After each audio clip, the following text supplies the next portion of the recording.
Bienvenue dans la maison du Seigneur et nous sommes heureux de vous voir ce matin en ces lieux. Amen.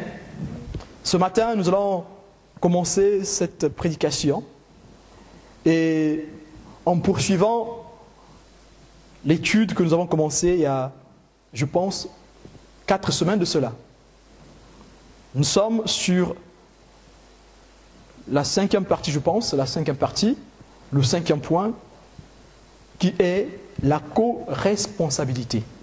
Nous avons commencé un thème, il y a un mois de cela, sur les 7 piliers pour réussir dans la communion fraternelle. Si tu veux réussir dans la communion fraternelle, tu dois connaître ces 7 piliers. Et tu dois obéir au Seigneur en comprenant ces 7 piliers. Amen.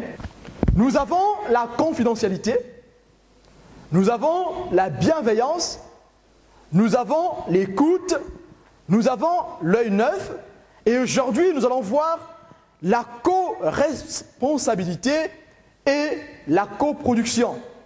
Si on a le temps, on va finir avec le plaisir de servir le Seigneur dans la communion fraternelle. Amen. Alors, qu'est-ce que le Seigneur nous apprend ce matin sur la co-responsabilité et la coproduction? Nous parlons de ces 2 termes parce que ces 2 termes sont liés. Il n'y a pas de coproduction sans co-responsabilité. Parce que la coproduction, c'est le travail qu'on effectue en commun. La coproduction, c'est le produit de notre travail qui a été fait en commun. Amen. Et la co-responsabilité, c'est notre engagement commun. Nous nous engageons sur quelque chose communément et cet engagement produit un résultat. Amen. Ce résultat peut être négatif, n'est-ce pas? Ce résultat peut être positif. Amen. Non, ne dites pas amen. Amen pour positif. Non, amen pour positif, pour négatif. On ne dit pas amen. Amen. La co-responsabilité ici, c'est un engagement commun. Nous nous engageons pour quelque chose et cet engagement est un engagement commun pour produire un travail commun, pour un résultat commun. Amen. Et dans la co-responsabilité, nous partageons le même engagement pour l'avancement de quoi? Du royaume des cieux. Amen. Amen.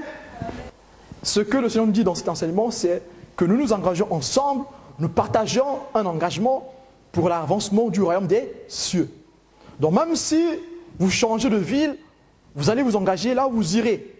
Et vous engagerez dans cette église où vous irez, non pour l'avancement d'une église, mais pour l'avancement du royaume des cieux. Mais vous allez me dire, mais si on travaille pour l'avancement d'une église, mais c'est forcément pour l'avancement du royaume des cieux. Je dis non. Parce que si s'engager ensemble pour une église était pour le royaume des cieux, on n'allait pas baisser les bras quand on ne s'entend plus avec les autres. Amen. Si on s'engage dans l'église pour l'avancement du royaume des cieux, même si je ne suis plus d'accord avec le frère untel ou avec la sœur untel, je vais continuer à agir, à travailler dans le service dans lequel le Seigneur m'a placé. Amen. Voilà pourquoi notre co-responsabilité ne réside pas sur un engagement dans une église, sur un engagement dans un groupe. Notre co-responsabilité réside sur l'engagement que nous avons pris devant le Seigneur. Amen. Si tu t'es engagé devant le Seigneur pour travailler dans un milieu, on ne peut pas s'engager à travailler devant le Seigneur dans sa maison. Ce n'est pas possible. Amen. On s'engage à travailler pour le Seigneur dans une communauté. Amen. Mais c'est pour le Seigneur qu'on s'engage et non pour le pasteur ou pour la sœur ou pour le frère. On ne s'engage pas pour quelqu'un qu'on aime bien dans cette église. Cette personne-là, j'aime bien ses conseils, donc je vais m'engager pour lui. J'aime bien quand le pasteur parle. Il est dur, mais j'aime ses conseils, je m'engage pour lui. Si c'est pour ça que tu t'engages pour le Seigneur, ça ne sert à rien du tout. Amen. Ne t'engage pas pour un pasteur, ni pour un frère qui parle bien, qui te conseille bien, ni pour une sœur, ni pour qui que ce soit. engage-toi dans le Seigneur parce que tu veux servir ton Dieu. Mais sauf que Dieu, on le sert au milieu des âmes, pas au milieu des animaux. Amen. On ne sert pas Dieu entre quatre murs tout seul. On sert Dieu dans un milieu où il y a l'église, où 2 ou 3 sont réunis en son nom, le nom du Seigneur. Amen. Ce matin, nous définissons, le Seigneur définit le co-engagement ou la co-responsabilité comme étant un engagement commun pour l'avancement du royaume des cieux.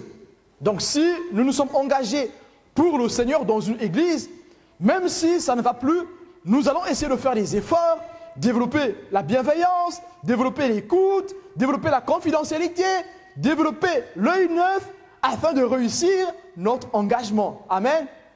Afin que le résultat de notre co-responsabilité, que ça ne soit pas un résultat négatif. Amen. Et donc, notre coproduction sera une bonne coproduction. Le résultat sera bon. Amen. Je vais vous prendre un exemple pratique. Alors, comment agit la co-responsabilité dans le monde? Vous entrez dans un ascenseur. Il y a 2 personnes qui se battent. Et vous êtes la 3e personne. Amen. Vous êtes la 3e personne. Qu'est-ce que vous allez faire? Très bien, bonne réponse, 10 sur 10. Les séparer. Tu rentres dans un ascenseur, 2 personnes se battent, tu es la 3e personne, tu vas les séparer. Amen. Même si tu es un peureux, ce jour-là, tu auras un peu de courage pour le séparer. Amen. Ta peur va moins te parler.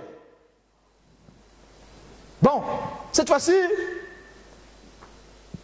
tu rentres dans un ascenseur, il y a déjà 3 personnes, il y a 2 qui se battent, il y a un, tu ne sais pas ce qu'il a fait, et toi tu entres. Les 2 continuent à se battre. Qu'est-ce que vous allez faire, vous 2 qui ne vous battez pas? Vous allez les... Vous êtes sûr? Donc, vous allez les séparer. Amen. On est tous d'accord que vous allez les séparer. Amen. Maintenant, une 3e personne entre. Il ne sait pas ce que vous avez fait. Il entre comme ça, les 2 personnes se battent. Et vous 2, vous êtes là. Lui, il ne sait pas si vous allez séparer ou pas. D'accord? On est dans une situation initiale où il ne sait pas ce qui s'est passé derrière. D'accord? Et là, maintenant, il entre, il y a 2 qui se battent, il y a 2 qui sont à côté. Qu'est-ce qu'il fait? Il sépare? Non, 0 sur 10. 0 sur 10. Il ne sépare pas. Ben, il ne sépare pas. Il vient de trouver, vous 2, vous êtes indifférents. Il dit, mais moi, je ne sépare plus. Et il fallait qu'il les sépare eux. La co-responsabilité, on doit tout partager ensemble. Ça, c'est le monde. Là, nous avons un exemple du monde. Il ne va pas séparer. Le 4e arrive. Le 4e humain arrive. Il trouve comme ça, les 2 se battent. Les 3 là sont là tranquilles. Mais là, l'ascenseur va jusqu'au 20e étage. Hein. Eux aussi vont jusqu'au 20e étage. Il arrive comme ça. Il y a 3 qui regardent, 2 qui se battent. Il ne va rien faire. Il est le 4e humain. La 4e personne, il ne va pas séparer. Plus le nombre va augmenter, plus on va essayer de voir qui va agir en premier. Mais pour que ces 2 soient séparés, il faut qu'un soit courageux. Pour commencer, dès qu'il va commencer, les autres vont s'y mettre. Cela ne veut pas dire que les autres ne veulent pas agir, mais ils veulent se partager la responsabilité dans cette situation. Est-ce que c'est ce que nous devons vivre dans l'Église? Non. Ça, c'est la co-responsabilité dans le monde. Je prends un autre exemple. Vous allez dans une salle. Vous êtes à 2. Ça, je l'ai déjà vécu au restaurant, dans les lycées, dans les cantines du lycée. Tu arrives sur une table, ils sont nombreux. Ils ont une carafe d'eau, elle n'est pas remplie. Hein. Elle ne sera pas remplie. Mais si tu arrives, vous êtes 2, vous allez avoir l'idée de remplir la carafe. Dès qu'il y a un 3e qui arrive, lui, il aura l'idée de remplir. Dès qu'il y a un 4e, il ne va plus remplir. Il dit, mais écoute, moi, ils n'ont pas rempli, c'est pas moi de remplir. Il fallait qu'ils remplissent avant que je n'arrive. Amen. Mais dès qu'un aura l'idée, tu vois que parfois, ce n'est pas lui qui ira remplir la carafe d'eau. C'est l'autre qui était là avant qui ira la remplir. La co-responsabilité. On veut partager les charges. On veut partager les engagements. Amen. Mais dans l'Église, on peut vivre cela dans le monde, c'est parce que on veut s'engager envers les autres. Dans l'Église, l'engagement que nous avons ici en Christ, c'est un engagement envers le Christ. Donc même si le dirigeant de l'Église n'a rien fait du tout, le berger de l'Église n'a rien fait du tout, puisque tu t'es engagé pour le Christ, même si personne ne prie, toi tu vas prier. Tu ne vas pas attendre la mobilisation des autres pour travailler pour ton Dieu. Parce que tu as pris un engagement pour Dieu et non pour un homme. Amen. Puisque nous nous engageons pour un but commun, alors le résultat obtenu sera un résultat commun. On a un engagement commun qui conduira à un résultat commun. Qu'il soit négatif ou positif, c'est un résultat. Pour ceux qui ont fait la comptabilité, ils savent qu'il y a le résultat négatif, le résultat positif. Hein? En débit ou en crédit, c'est un résultat.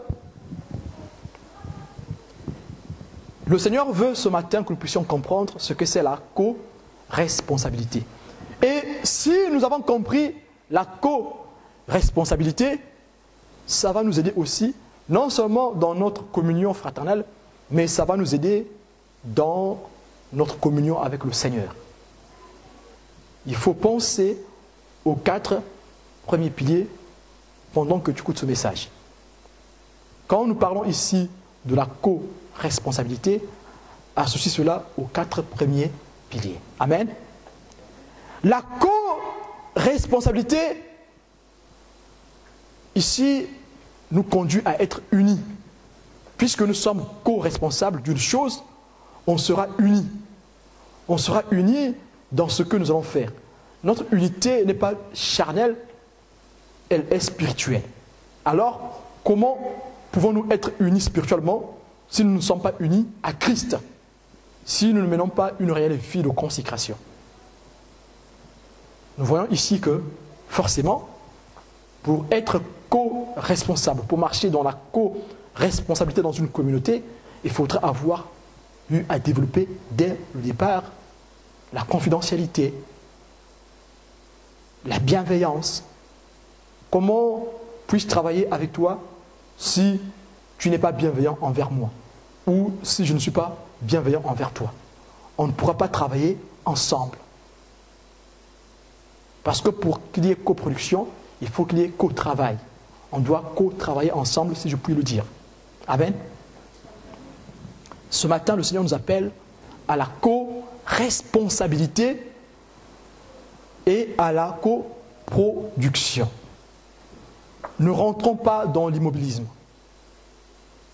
Il ne faut pas que le mot co-responsable nous fait tomber dans l'immobilisme. On attend que les autres fassent et nous, après on va intervenir. Non. Nous sommes les membres d'un même corps. La co-responsabilité conduit à nous convaincre, à nous faire comprendre que nous sommes unis et nous formons un même corps. Nous sommes les membres d'un même corps. Nous sommes unis tout en travaillant de façon indépendante. Ça veut dire que l'église 3CR est unie à l'église un tel qui est dans tel quartier. Nous sommes unis. Et pourtant, nous ne nous connaissons pas, mais nous sommes unis par l'Esprit. Puisque nous travaillons pour le but du Christ, pour le but du royaume des cieux. Nous ne travaillons pas pour l'évolution d'une petite église que nous sommes, nous travaillons pour l'évolution, pour l'avancement du royaume des cieux. Donc si je travaille pour l'avancement du royaume des cieux, je ne pourrai pas faire la guerre à l'église un tel qui se trouve dans tel quartier. Amen. Si je travaille pour l'évolution du royaume des cieux, je n'irai pas chercher à débaucher les gens qui vont déjà dans une autre église pour les emmener chez moi. Là où je prie. Amen. Là, nous parlons de la co-responsabilité. Là, je suis allé un peu plus loin. Mais le Seigneur veut que nous puissions comprendre que tous, nous sommes les membres d'un seul corps. Il est à qui ce corps? le corps de Christ. Alléluia. Christ est la tête. Ce matin, le Seigneur nous invite à imprimer cela dans nos cœurs, que nous sommes les membres d'un même corps. Nous sommes unis. Nous allons lire 1 Corinthiens, chapitre 12, versets 12 à 27. Lisons la parole du Seigneur. Car comme le corps est un et a plusieurs membres, et comme tous les membres du corps, malgré leur nombre, ne forment qu'un seul corps, ainsi en est-il de Christ. Nous avons tous en effet été baptisés dans un seul esprit pour former un seul corps, soit juif, soit grec, soit esclave, soit libre, et nous avons tous été abreuvés d'un seul esprit. Ainsi, le corps n'est pas un seul membre, mais il est formé de plusieurs membres. Si le pied disait « Parce que je ne suis pas une main, je ne suis pas du corps », ne serait-il pas du corps pour cela? Si tout le corps était œil, où serait lui? S'il était tout ouïe, où serait l'odorat? Maintenant, Dieu a placé chacun des membres dans le corps comme il a voulu. Si tous étaient un seul membre, où serait le corps? Maintenant donc, il y a plusieurs membres et un seul corps. L'œil ne peut pas dire à la main « Je n'ai pas besoin de toi », ni la tête dire aux pieds « Je n'ai pas besoin de vous ». Mais bien plutôt, les membres du corps qui paraissent être les plus faibles sont nécessaires. Et ceux que nous estimons être les moins honorables du corps, nous les entourons d'un plus grand honneur. Ainsi, nos membres les moins honnêtes reçoivent le plus d'honneur. Tandis que ceux qui sont honnêtes n'en ont pas besoin. Dieu a disposé le corps de manière à donner plus d'honneur à ceux qui en manquaient, afin qu'il n'y ait pas de division dans le corps, mais que les membres aient également soin les uns des autres. Et si un membre souffre, tous les membres souffrent avec lui. Si un membre est honoré, tous les membres se réjouissent avec lui. Verset 27. Vous êtes le corps de Christ et vous êtes ses membres, chacun pour sa part. Amen. Ce texte est puissant. Ce texte vient corroborer totalement ce titre. La co-responsabilité. La co-responsabilité que nous devons tous avoir dans l'Église doit être celle que les membres du corps ont les uns envers les autres. Si tu t'appelles membre du corps de Christ, tu dois avoir la même responsabilité qu'ont les membres de ton corps, comme l'apôtre Paul l'a su expliquer dans ce texte. Ce matin, nous devons tous rentrer dans cet esprit qui animait Paul. Paul comprend l'Église comme étant quelque chose qui est soudé. Paul comprend que les membres de l'Église sont soudés sur le corps, qui est le Christ, et ces membres ont besoin les uns des autres, les plus faibles comme les plus forts. Dites-moi, vous croyez que nous pourrons ici comprendre que les membres doivent être soudés entre eux, s'il n'y a pas la considération, s'il n'y a pas la bienveillance, s'il n'y a pas l'amour, s'il n'y a pas l'écoute. Paul dit ici que si la main souffre, les oreilles sont à l'écoute de la souffrance de la main. Amen. L'écoute. Paul dit ici que nos membres les moins honorables sont honorés. Amen. Et quand nos membres les moins honorables sont honorés, nos membres les plus honorables sont dans quoi? Dans la joie. Amen. Nous avons ici quoi? La bienveillance envers les plus faibles. Nos membres les mieux lotis ont de la bienveillance envers nos membres les moins lotis. Amen. Dites-moi, citez-moi un membre que nous avons qui est le moins loti. Mais les pieds que vous voyez là sont moins lotis. Tu marches sur les fientes de l'oiseau dessus. Hein? Quand tu marches là sur les fientes de l'oiseau, tu piétines. Mieux encore, et sommes-nous heureux. Nous sommes au XXIe siècle dans un pays développé. Maintenant, revenez même dans ce pays développé au XIXe siècle. Regardez les films. Les gens marchaient avec les tongs. Ils marchaient dans la boue. Hein? On voit que les pieds, c'est l'un des membres les moins lotis. Ils ne sont pas bien lotis les pieds. Hein? Amen. Mais dites-moi, quand vous achetez vos vêtements, qu'est-ce qui coûte le plus cher? Ce sont les chaussures. Tu trouveras un pantalon à 10 €. Mais une chaussure à 10 €, c'est un peu compliqué, n'est-ce pas? Mais et pourtant, c'est là que nous mettons tout le prix. Amen.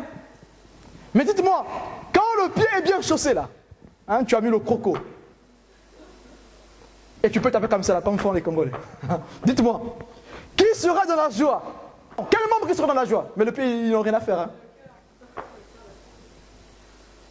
Et pour que le cœur soit dans la joie, qu'est-ce qui se passe d'abord? Tes yeux ont vu, tu admires, et tu vas pas te mirer. Est-ce que tu ne vas pas te mirer? Qui prennent plaisir ou ce sont les yeux? C'est les yeux. Tu as le plaisir à regarder tes pieds. Wow, il s'est bien chaussé là. Ah, crocodile. Il va me manger quelqu'un dans le culte. Amen. Incroyable. Et pourtant, c'est le pied qui est mal loti. Il marche sur les fientes d'oiseaux. Mais c'est à lui qu'on mettra le grand prix pour qu'il soit bien protégé. On s'occupe du pied. Et puisque les yeux sont bienveillants avec les pieds, alors les yeux seront contents. On aura le plaisir à regarder les merveilles des pieds venant des chaussures qu'on a achetées. Tandis que tes yeux, ils n'ont besoin de rien, puisque Dieu les a bien lotis. Les yeux prendront un grand plaisir de voir que les pieds, qui sont les moindres considérés, puissent être bien élégants et bien protégés. Amen. Et surtout être estimés. Amen. Le Seigneur nous apprend par ce texte que la co-responsabilité nous conduit à voir le comportement des yeux envers les pieds. Les yeux sont contents que les pieds soient bien chaussés. Sachant que les yeux savent que les pieds sont les moins placés dans le corps. Regarde, en bas, les pieds sont en bas. Les yeux sont en haut, les pieds sont en bas. Nous tous, nous savons qu'au ciel, il y a des bonnes choses, sur terre, il y a des mauvaises choses. N'est-ce pas? Où est-ce que Satan a été précipité? Où est-ce que sont restés les anges et Dieu Tout-Puissant? Au ciel, n'est-ce pas? Où est-ce que se trouve le paradis? Au ciel. Au ciel, il y a des bonnes choses. À terre. Mais donc, les yeux sont en haut, les pieds sont en bas. On dit l'expression, il est tombé plus bas que terre, n'est-ce pas? Donc, nos pieds sont tombés plus bas que terre. Vous voyez ce qui se passe? Et nous devons considérer nos pieds, afin qu'il ait de la valeur et que nous puissions prendre plaisir ensemble. Vous croyez que les yeux seront contents? Ben, les yeux diront que bon, moi je suis bien portant, maintenant les pieds ils se débrouillent, hein, moi je n'ai rien à faire. Je vois bien, je ne suis pas myope, tranquille, maintenant les pieds ils n'ont qu'à faire ce qu'ils veulent. Non? Vous croyez que c'est comme ça que l'Église se comporte aujourd'hui? Non, l'Église ne se comporte pas comme ça aujourd'hui. Aujourd'hui, chacun pour soi, Dieu pour tous. Je suis spirituellement comme ça, alléluia, je fais des jeûnes et prières 40 jours sur 30. Du coup, il a même créé 10 jours supplémentaires en esprit pour les jeunes. Incroyable. Et on ne s'occupe plus des autres. Les autres là, c'est des minables, ils n'ont rien du tout. Ils ne connaissent pas Dieu, c'est moi qui connais Dieu. Je jeûne 40 jours sur 30. Mais sauf que si nous avons compris la co-responsabilité, nous allons prendre soin des autres. Et quand les autres vont avancer en esprit, nous serons contents. Dites-moi, est-ce que les yeux sont jaloux du pied quand le pied a porté le croco de 3000 €? Hein? Les yeux sont contents quand les pieds ont porté les crocos de 3000 €. Bon, nous en Christ, on ne porte pas les crocos de 3000 €. Hein. Mais les yeux sont contents quand les pieds sont bien protégés. Les yeux sont contents. Tu es peut-être les yeux, l'autre peut-être est les pieds. Mais quand il sera protégé, béni par le Seigneur, élevé par le Seigneur, il faut que tu sois content pour ça. La co-responsabilité. Parce que son évolution en Christ, son avancement en Christ, c'est aussi l'avancement du royaume des cieux. C'est en cela que nous allons définir la co-responsabilité, la coproduction. J'ai été co-responsable pour ton rétablissement, alors je suis aussi dans la coproduction. Et le résultat que tu as eu est aussi le mien. Même si aujourd'hui, c'est ton compte qui est rempli, c'est pas grave, alléluia, je vais dire Seigneur. Mais j'ai participé à ce que ce compte soit rempli. Même si je continue à manger du pain, mais je serai content à ce que ton compte soit rempli parce que Dieu t'a béni dans ce que tu as fait. On a prié ensemble, le Seigneur t'a béni. Moi, je ne pourrais pas être jaloux. Ou tu as prié pour moi, Dieu m'a béni. Tu ne pourras pas être jaloux de moi parce que nous formons un même corps. Même si c'est ton compte qui est rempli, ou même si c'est mon compte qui est rempli, nous formons un même corps et je dois être content de ton évolution. Amen. La co-responsabilité. Là, j'ai pris des exemples qui vous parlent peut-être, mais je vais prendre encore des exemples qui vont encore nous parler plus. Tu es dans une église. Amen. Tu te sens les pieds. Et tu vois que l'autre là-bas, c'est les yeux. Dites-moi, est-ce que les pieds sont jaloux des yeux? Est-ce que les pieds sont jaloux des yeux? Dites-moi, quand les yeux sont malades, est-ce que les pieds sont contents? Quand vous avez mal à la tête, est-ce que vos pieds peuvent marcher? Parce que les pieds sont bienveillants envers la tête. Les pieds sont bienveillants envers les yeux. Donc même si aujourd'hui, tu te sens les pieds, tu sens que tu es les pieds dans ce corps, tu n'es pas moins valeureux que les yeux. Amen. Attends seulement que toi aussi tu sois habillé pour avoir de la valeur. Parce que tant que tu restes associé au corps, tu auras de la valeur parce que les autres membres vont prendre soin de toi pour l'avancement du royaume des cieux. La co-responsabilité. Le Seigneur nous invite ce matin à la co-responsabilité. Verset 26. Et si un membre souffre, tous les membres souffrent avec lui. Si un membre est honoré, tous les membres se réjouissent avec lui. Amen. Même les membres qui sont à l'intérieur vont se réjouir quand la chaussure là brille. Ton cœur sera heureux, joyeux. Je dis, là vraiment, c'est...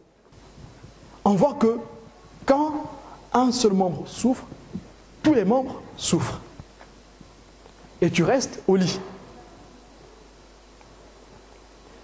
Mon frère, ma soeur, si dans ton cœur, tu te considères que tu es les pieds, sache que si tu restes attaché au corps, tu recevras l'honneur que reçoivent les membres les plus honorés.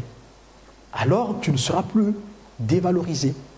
Tu vas rentrer toi aussi en possession des faveurs du Seigneur. La seule façon de rentrer dans les faveurs du Seigneur, c'est d'être bienveillant envers la réussite de l'autre. Parce que la réussite de l'autre, c'est aussi ta réussite. En étant heureux quand l'autre réussit, quand l'autre excelle dans la foi, dans la vie de tous les jours, tu ouvriras pour toi aussi les écluses des cieux. Celui qui marche dans la co-responsabilité cherchera premièrement le bonheur de son prochain. Parce qu'il sait que son bien-être dépend du bien-être de son prochain. Amen. Mon frère, ma soeur, le Seigneur te dit encore ce matin que ton bien-être dépend du bien-être de ton frère et de ta soeur qui est à côté de toi. Amen. J'aimerais que tu dises à ton prochain qui est à côté de toi, mon frère ou si c'est une soeur, ma soeur, mon bien-être dépend de ton bien-être spirituel. Seul, on ira plus vite. On ira très vite. On va pouvoir arriver très vite. Sauf qu'on n'ira pas très loin. Mais ensemble, on ira loin. On va avancer en bloc. Ce matin, tu as pris l'engagement devant ton frère et devant ta soeur d'avancer avec lui. Alors, respecte cet engagement que tu as pris devant le Seigneur. Avance avec ton frère. Avance avec ta soeur. S'il y a une chose qui ne va pas, faites-le ensemble. Cherchez une solution ensemble. Ne fais plus la superwoman. Ne fais plus le superman. Tu as besoin de ton frère. Tu as besoin de ta soeur. C'est ça la co-responsabilité. J'ai besoin de toi, tu as besoin de moi. Nous avons besoin des uns des autres. Amen. Que cette parole nous touche encore, rentre dans notre cœur. Que cette parole nous parle. Le meilleur amour que nous pouvons donner à l'autre, c'est d'accepter d'avancer avec lui. Si tu aimes ton frère, si tu aimes ta soeur, tu dois accepter d'avancer avec lui ensemble. Mets ton orgueil de côté. Mets tes coutumes de côté. Chez nous, les hommes ne font pas la vaisselle. Non. S'il faut faire la vaisselle, tu feras la vaisselle avec ton frère. Tu feras la vaisselle avec ta soeur. Amen. Bon, j'ai pris un exemple bidon. Hein. Vous pouvez prendre n'importe quel exemple. Hein. Prenez n'importe lequel. Ça va marcher. Amen. Mets ton orgueil de côté. Mets tes habitudes de côté. Ah, tu sais, nous, c'est comme ça que nous sommes. Hein? Ça ne pourra pas changer. Non, non, non. Tu viens de prendre un engagement devant le Seigneur. Alors, tes habitudes, tes coutumes, tes comportements, laisse-les au Seigneur. Fais des efforts pour changer. Pour ton Dieu. Et pour ton frère, pour ta soeur aussi. Devant qui tu as pris un engagement. Amen. La co-responsabilité. Pour que la coproduction marche, il faut d'abord que la co-responsabilité marche. Maintenant, est-ce que, parce qu'il y a eu co-responsabilité, qu'il y aura forcément une bonne coproduction, un bon résultat? Non, pas forcément. Ça veut dire que si nous sommes co-responsables, même quand le résultat ne sera pas bon, on va assumer le résultat ensemble. Nous avons coopéré et ça n'a pas marché. Nous allons assumer le résultat. Ça se fait dans l'amour. C'est l'amour qui fera que nous puissions accepter ensemble le résultat obtenu. Même s'il n'est pas celui qui était escompté, nous allons accepter le résultat que nous avons obtenu. Voilà pourquoi notre rôle, le rôle de l'Église, c'est de veiller les uns sur les autres. Les mains veillent sur les yeux. Qui a déjà vu comment les mains veillent sur les yeux? Moi le premier. Les mains là, quand quelque chose rentre dans ton œil, qu'est-ce que les mains font? Même si tu avais un bébé dans tes bras, on risque même que le bébé tombe. Il faut faire attention. Tu vas essayer de mettre l'œil pour prendre soin de ton œil. Tous les membres prennent soin les uns des autres. Vous allez voir, Quelqu'un qui perd sa vue, un autre sens va se développer pour combler le manque, la cécité. Si ton bras droit se casse, le bras gauche saura écrire, il va apprendre à écrire. Si on te coupe les mains, tu vas apprendre à utiliser tes pieds pour te coiffer, pour manger, pour faire beaucoup de choses. Il y a une fille, elle n'a pas de bras, elle fait tout avec ses pieds. Amen. On voit que les mains ne sont pas plus valeureuses que les pieds, puisque les pieds font ce que faisaient les mains. Amen. Tu n'es pas plus important que ton frère, tu n'es pas plus important que ta sœur. Ton orgueil, tu mets de côté, tu suis le Seigneur et tu aimes l'autre comme il est. Tu l'acceptes comme il est. C'est à toi de l'honorer. Si tu trouves qu'il est méprisable, qu'il n'est pas honorable, honore-le et il aura de l'honneur. Amen. Le Seigneur nous appelle ce matin à nous honorer. Nous sommes les membres du corps de Christ. Nous appartenons à un même corps. Et le corps doit être uni. Uni par l'esprit et par l'amour qui nous est donné. On doit se supporter les uns des autres. Voilà pourquoi il est écrit dans Hébreux 12, verset 15. Veillez à ce que nul ne se prive de la grâce de Dieu. À ceux qu'aucune racine d'amertume poussant des rejetants ne produise du trouble et que plusieurs n'en soient infectés. Amen. La co-responsabilité. C'est ça la co-responsabilité. On doit veiller les uns sur les autres pour avoir une bonne production, pour avoir un bon résultat. Notre résultat, c'est pour l'avancement du salut, pour l'avancement du royaume des cieux. Amen. Nous devons veiller à ce que personne ne se prive de la grâce de Dieu. Si tu te mets dans ton coin, tu ne pourras pas veiller pour que l'autre ne manque pas la grâce de Dieu. Tu ne pourras pas veiller. Voilà pourquoi il faut que tu te mettes avec ton prochain pour travailler ensemble. La co-responsabilité, la coproduction. Nous avons l'exemple de Paul dans Philippiens 1, verset 25, qui dit « Et je suis persuadé, je sais que je demeurerai et que je resterai avec vous tous pour votre avancement et pour votre choix dans la foi. » Paul ici veut demeurer avec les Philippiens pour leur avancement, en fait pour l'avancement du royaume des cieux. Et Paul dit, je préfère encore rester avec vous pour votre avancement. Nous citons ici quelques principes qui vont faire que nous puissions réussir dans la co-responsabilité et la coproduction. Le premier principe, il faut déjà commencer à réciter ce que nous avons vu depuis le début. Et après, il faut savoir ce que le Christ veut de toi. Qu'est-ce que le Christ veut de toi dans ce que tu dois faire dans l'Église? Et dans ta vie personnelle, qu'est-ce que tu dois faire? Qu'est-ce que le Christ veut que tu fasses? Ça, c'est très important. Et qu'attends-tu du Christ? Tu ne peux pas être heureux dans ce que tu feras dans le Seigneur si tu ne sais pas ce que le Christ attend de toi. Et si tu ne sais pas ce que tu t'attends du Christ, quelles sont tes attentes? Il faut définir cela avec ton Dieu. Tu pries et le Christ te montrera la voie. Le deuxième point, il faudra s'impliquer dans le service.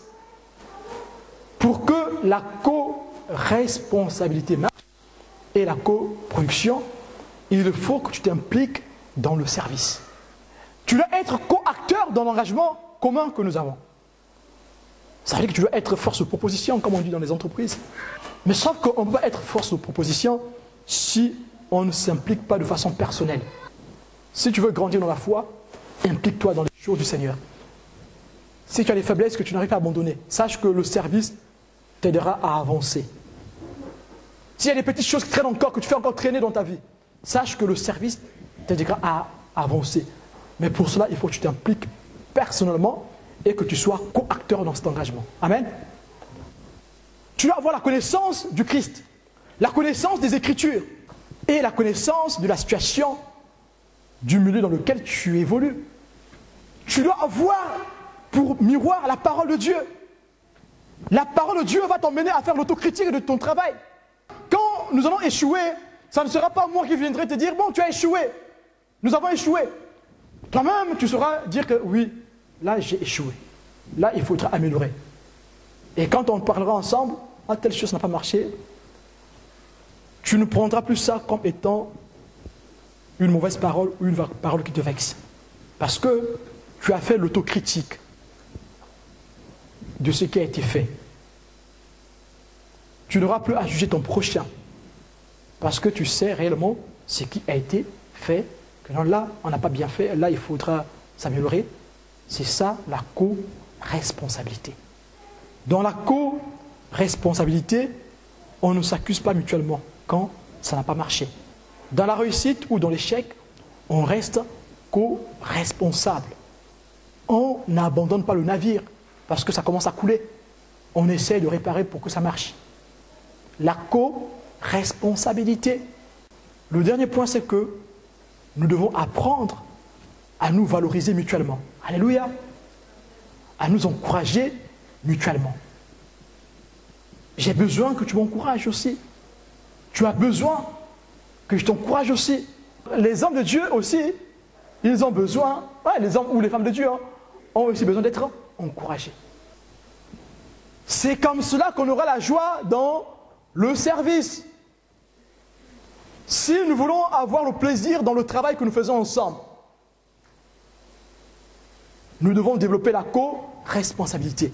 Parce que nous sommes dans la co-responsabilité, nous serons toujours joyeux. Même si le résultat est négatif, nous serons joyeux. Amen.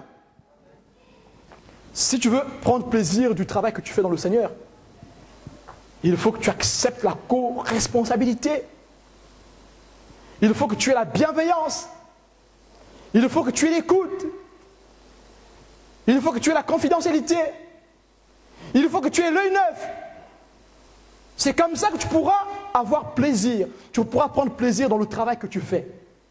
C'est comme ça que tu pourras avoir la joie dans le service. Parce que Paul dit dans 1 Timothée 5, verset 16, « Soyez toujours joyeux. » Soyons toujours joyeux. Est-ce que je vais perdre ma joie quand la coproduction sera négative? Non. Je garderai ma joie. Même si notre coproduction est négative, je garderai la joie parce que toutes les conditions ont été mises en place pour que ça réussisse. Mais des circonstances ont fait que ça ne marche pas. Nous bénissons le Seigneur. Nous allons continuer à avancer, à améliorer là où ça n'a pas marché. Amen. Ça, c'est la co-responsabilité. La co-responsabilité nous éloigne du jugement charnel. Amen. On ne sera plus dans le jugement, dans les accusations, faire porter à l'autre le chapeau. Ça ne sera plus ça. Parce que l'amour de Dieu a grandi dans nos cœurs. Nous sommes co-responsables de l'avancement du royaume des cieux. Amen. Voilà pourquoi, les bien-aimés, nous devons toujours continuer à obéir. Continuer à travailler pour que le royaume des cieux avance. Comme il est écrit dans Philippiens 2, versets 12 à 15, « Ainsi, mes bien-aimés, comme vous avez toujours obéi, travaillez à votre salut avec crainte et tremblement, non seulement comme en ma présence, mais bien plus encore maintenant que je suis absent. Car c'est Dieu qui produit en vous le vouloir et le faire, selon son bon plaisir. Faites toutes choses sans murmure ni hésitation, afin que vous soyez irréprochables et purs, des enfants de Dieu, irrépréhensibles au milieu d'une génération perverse et corrompue, parmi laquelle vous brillez comme des flambeaux dans le monde. Amen. Si tu marches dans la co-responsabilité et la coproduction, tu travailleras avec plaisir pour le Seigneur. Tu vas travailler avec joie pour le Seigneur parce que tu ne te confies pas en l'homme, mais au Seigneur.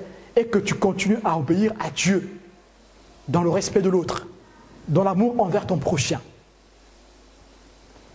Tu ne feras rien avec les murmures. Les murmures ne seront plus ton partage.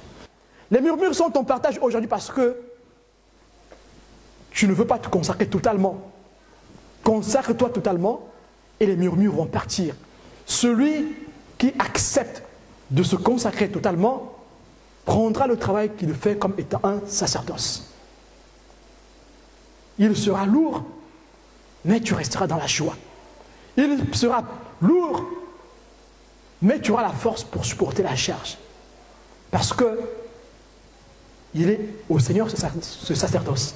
Il n'est pas à l'homme, il est au Seigneur. L'homme n'est qu'un vecteur. Amen. Le Seigneur nous invite ce matin de ne rien faire avec murmure, de ne rien faire avec hésitation, mais de tout faire avec l'amour de Dieu, la bienveillance, la co-responsabilité pour une bonne coproduction.